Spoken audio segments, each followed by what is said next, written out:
Halo teman-teman, selamat berjumpa dengan saya, Dimas Bastian. Dalam video kali ini saya akan membahas dan sekaligus mempraktekkan cara membuat daftar isi di Microsoft Word.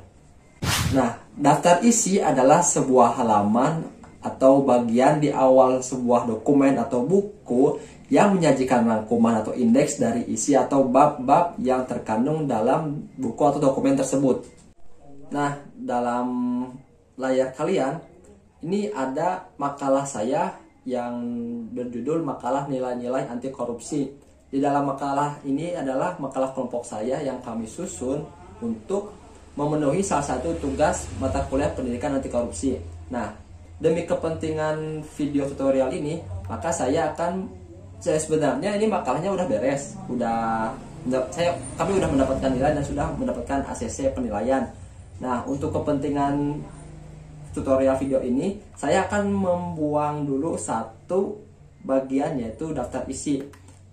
Sebenarnya untuk membuat daftar isi itu mudah kok. Kita itu cuman hanya langsung menuju ke tab yang paling atas, itu adalah references. Nah, di yang paling kiri kita langsung klik saja table of content, tapi sebelumnya kita arahkan dulu kursor kita, tempatkan di tempat yang akan kita inginkan untuk dijadikan daftar isi. Misalkan di sini nih, halaman yang tadinya saya kasih daftar isi, tapi kemudian saya kosongkan demi kepentingan video tutorial ini. Kita arahkan di sini dan kemudian kita klik table of content. Klik yang paling atas. Nah, tiba-tiba muncul pop-up seperti ini yang menandakan bahwasannya terjadi error atau terjadi tidak validnya perintah atau tidak terlaksananya perintah. Kenapa ini bisa terjadi? Nah, sebelumnya saya sudah memformat rumusan penulisan di Microsoft atau di makalah yang saya buat ini, semuanya itu berformat teks atau semua hurufnya itu berformat teks. Nah, di sini tertulis creating a table of contents start by applying a heading style from the styles gallery to the selected text. Yang jadi pertanyaan adalah, apa itu heading? Heading adalah judul atau bagian yang menandai awal dari sebuah teks atau dokumen. Heading biasanya digunakan untuk menyusun konten dan mengorganisirnya ke bagian-bagian yang lebih kecil lagi agar terdefinisi lebih jelas. Maksudnya, dalam judul kan itu ada judul yang paling utama, kemudian ada anak-anaknya judul A, B, dan kemudian ada judul 1, 2, dan lain sebagainya. Nah, di heading juga seperti itu, ada judul yang utama, ada judul yang yang kayak subjudul, kemudian ada yang lebih subjudul lagi yang seperti itu. Oke, baik. Kita akan buat satu contoh saja sebelum kita memfinalkan tutorial ini. Saya akan bikin satu contoh saja pembuatan daftar isi versi saya. Misalkan seperti ini. Saya akan menjadikan kata pengantar ini sebagai heading 1. Kita klik saja di sini. Nah, sebagai heading 1. Nah, setelah kita buat kata pengantar, judul kata pengantar tadi sebagai heading 1, kita hapus dulu tabel konten yang gagal tadi. Kemudian kita akan bikin table of content yang baru.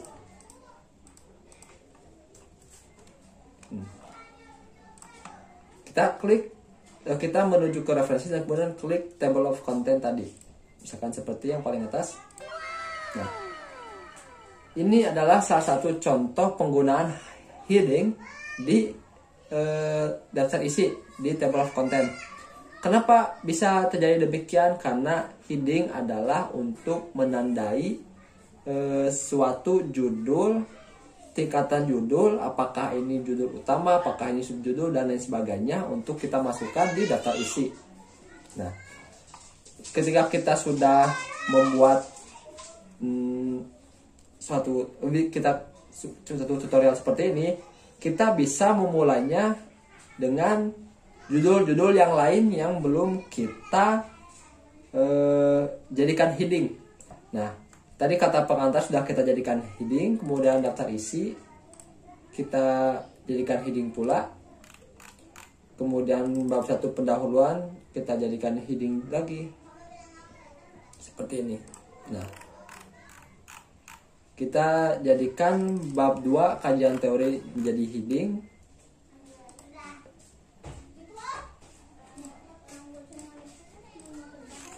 Kemudian kita jadikan bab 3 yang pembahasan menjadi heading. Ini untuk contoh saja ya. Kemudian kita jadikan bab yang terakhir atau penutup menjadi heading. Tapi sebelumnya ini kan ada acak-acakan. Kenapa bab malah disimpannya di satu halaman dengan bab sebelumnya? Oke, kita akan memisahkan bab ini dengan bab yang lain dengan cara di tab insert, kemudian kita klik page break. Nah, seperti ini. Nah, kembali ke instruksi yang tadi, kita jadikan bab yang terakhir penutup sebagai heading juga.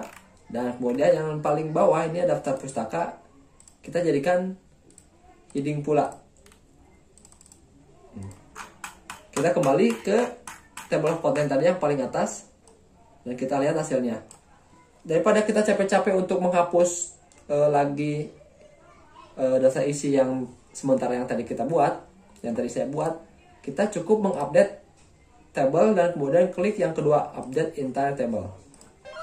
Nah, ini adalah untuk memudahkan kita tanpa perlu menghapus daftar isi, kemudian isi lagi dengan klik table of content yang baru. Kita cukup saja klik update daftar isi ini dengan cara update table. Seperti itu. Nah, kan biasanya dalam isi makalah atau daftar isi makalah itu tidak hanya terdapat judul besarnya doang, tidak hanya terdapat bab-bab utamanya saja, tapi juga ada subjudul-subjudul yang lain. Tapi kok ini enggak? Nah, maka dari itu ini belum fix. Karena ini belum fix, saya akan menjadikan beberapa subjudul, kan tadi ada yang subjudul di bawah bab, akan saya jadikan mereka heading 2 agar bisa tampil di daftar isi ini. Oke, mari kita buatkan beberapa subjudul di makalah ini. Nah, seperti ini nih.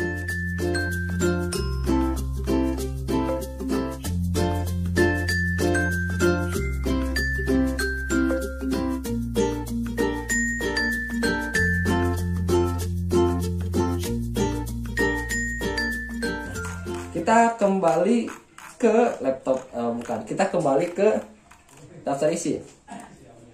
Seperti cara saya tadi, untuk mengubah atau mengupdate tinggal klik yang ada di daftar isi yang paling atas, kemudian kita klik yang kedua, update entire table, dan apakah hasilnya akan berubah? Ternyata emang berubah.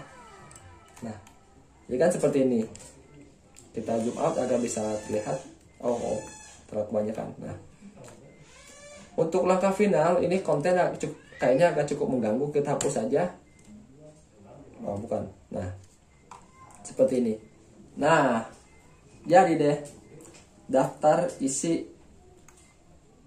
makalah saya yang kami buat untuk memenuhi penilaian tugas kuliah kami.